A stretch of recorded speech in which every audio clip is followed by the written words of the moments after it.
The crash of Germanwings Flight 9525 in France has heaped intense pressure on Lufthansa's CEO Carsten Spohr, who in less than a year at the helm has had to grapple with weak earnings, labor unrest, and tough competition from lower-cost carriers. Analysts say he has made the correct moves, notably in his swift expressions of sympathy for the 149 victims and the relatives of those who died last week. French officials say co-pilot Andreas Lubitz locked the pilot out of the cockpit and deliberately flew the Airbus A320 into a mountainside in the French Alps. They point to Lufthansa's admission that Lubitz had told them during his training that he had been treated for serious depression as an example of owning up quickly to bad news. They are taking it absolutely seriously, they are not being anything other than completely cooperative with the authorities, and that's a good start, said Andrew Charlton, Managing Director of Strategic Consulting and Government Affairs firm Aviation Advocacy in Nyon, Switzerland. Spohr, he added, has checked all the boxes in responding to the crash and treating the situation with the gravitas it requires. Spohr, 48, is far from done with the grim ordeal. The investigation will take months. Still ahead is the April 17 memorial service in the massive cathedral in Cologne, near where Germanwings is headquartered.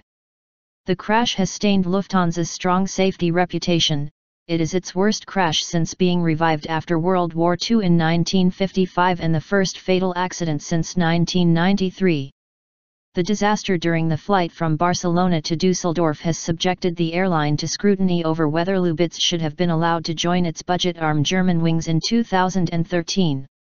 Spohr has said no system in the world can rule out such an isolated event, but has been careful to say the word sorry and express his personal pain.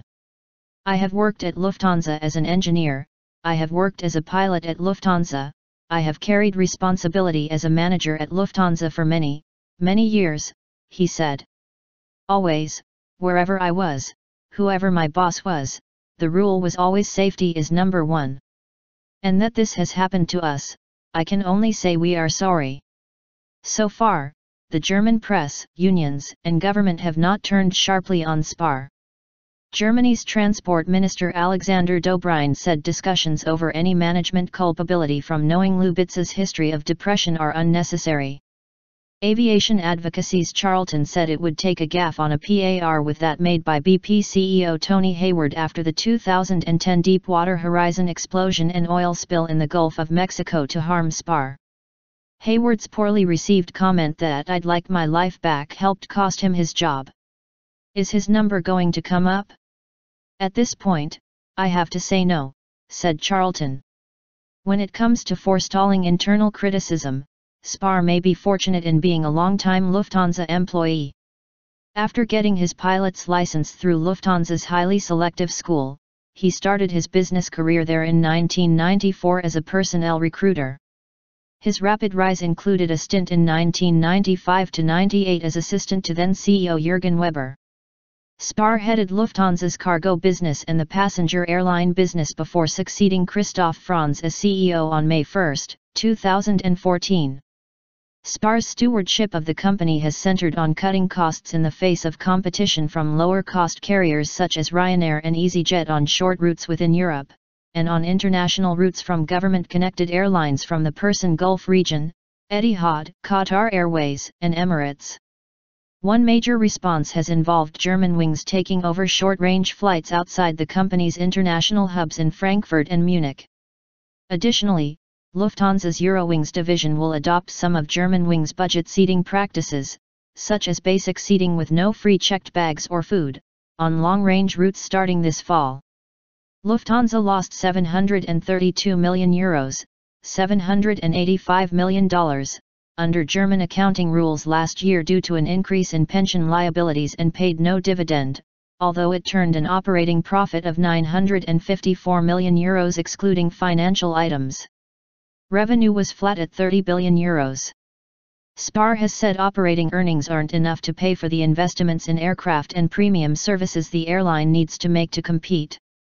Airline analysts say insurance should cover the financial losses from the crash.